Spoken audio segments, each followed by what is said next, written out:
د پیغمبرۍ نه مخکې 40 کاله تېر کړل او 10 کاله یې مدینه منوره کې تېر کړه چې ټول د نبوت 23 کاله او قبل النبوت 40 کاله 63 کاله زندګي مبارک تېره د نبی علیه السلام په څنګ کې ابو جهل اوسېدو لیکن الله د ایمان نه محرومه کړل دا خو الله دی چې چاته ایمان ورکوي ابو جهل دا د نبی علیه السلام د کور په څنګ کې اوسېدلو ابو لهب د نبی علیه السلام سکت تره دی د پلار ورور دی الله د ایمان نه محروم عمر صاحب او ابوبکر صدیق رضی الله تعالی عنهما د نبی علیه السلام نه په نسب او په کورنۍ کې لرې دي الله رب العزت راوست بلال حبشي دا د بل ملک دی نه د مکې دی نه د مدینې دی دا د حبش اوسېدونکی دی خو الله ورته توفیق د ایمان ورکړو مدینې منورې ته یې راوست او مکې مکرمې ته یې راوست دا د الله توفیق دی چاته ورکړي او ابو جهل په خاوره د مکه کې الله محرومه علامه اقبال څه ویلي دي وی حسن از بصره بلال از حبشه صهیب از روم زخاک مکه ابو جهل انچ گل عجبیس حسن بصري صاحب د بصرې نه راغی او بلال د حبشو نه راغی او صهیب رضی الله عنه د روم نه راغی صهیب رومي دی او صحابي دی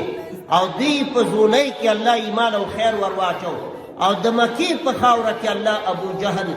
جهنم ته ولېږلو مکه شریفه کې اوسېدو بیت الله شریف کې ګرځېدو خو ابو جهل ته الله ایمان ورنکړو او صهیب رومي دا د روم نه راغی اټالیا نه راغی مدینې منورې ته او الله رب العزت هغه مقام ورته ورکړو چې الله یې په دویمه سپاره کې صفت کړې ومن الناس من یشري نفسه ابتغاء مرضات الله والله رؤوف بالعباد دا د حضرت صهیب رضی الله تعالی عنہ په حق الله پاک فرمایي نو ډېر مسلمانان داسې شته زمونږ او ستاسې دې جومات سره به نږدې اوسېږي لیکن یو میاشت کې مکمل دا به جومات ته چېرته نه راغلي نه به راځي 2 میاشتو کې به یې جومات کې ونه ګوري جومات سره به یې ورالی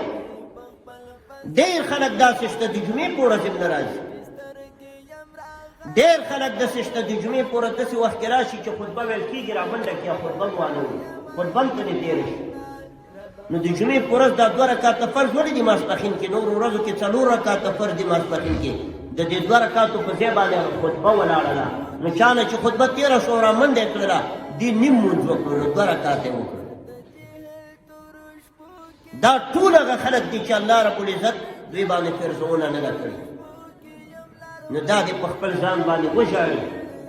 دې الله ته وژاړي که سبا له ما ته مرګ په داسې وخت کې راغی چې ما جومات کې په جمع باندې مونځ نه دی کړی الله ته به زما پیشي څنګه کېږي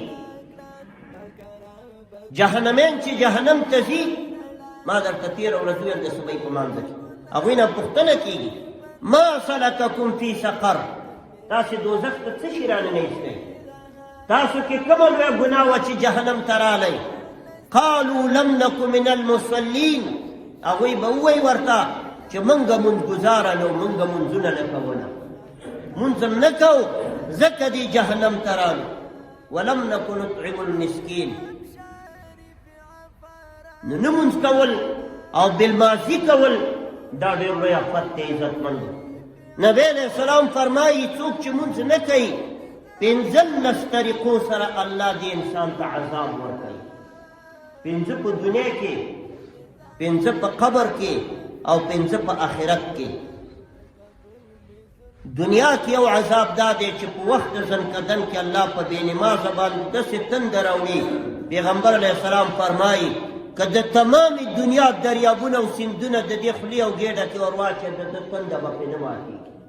داسې به یې تږی چې الله په وخت د زنکدن کې دا هم یو عذاب دی د بلمازه سره او قبر کې یو عذاب دا دی نبی علیه السلام فرمایي الله به په یو مار مسلط کړي یو مار او هغه به دې ته ټک ورکوي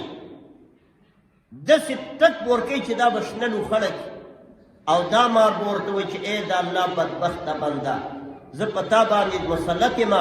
او د یو مانځه نه بل مانځه پورې به زه تا ته دا ټکونه در کومه چې تا د الله لویه فریضه ضایع کړې وه په دنیا کې مونږ چې چا ضایع کړی الله ورته هلاکت خیرې کړي الله وایي فویل للمصلین الذين هم عن صلاتهم ساهون هلاک دي شغه منګزاران چې د منځنه غافل دي دا پته ورلنی چې جمع په څو بجې کېږي دا معلومات ورته نه چې ماسپښین کله شوی او مازدیګر کله شوی ات غافل دی د منځنه الله وی هلاک دي چې د منګزاران الذين هم عن صلاتهم ساهون هغه خلک چې د منځنه غافل دي د منځنه غافل دي الذين هم يراؤون الله وی دا هغه خلک دي چې صرف ځان ښودنې لپاره کله کله راځي خلکو ته ځان ښیي او د الله دپاره مونځ نه کوي او د منافق صفت الله دا ذکر کړی الله وی واذا قاموا الى الصلاه قاموا كسالى کله چې دې مانځه ته جګېږي نو لټ به یو ناراسته به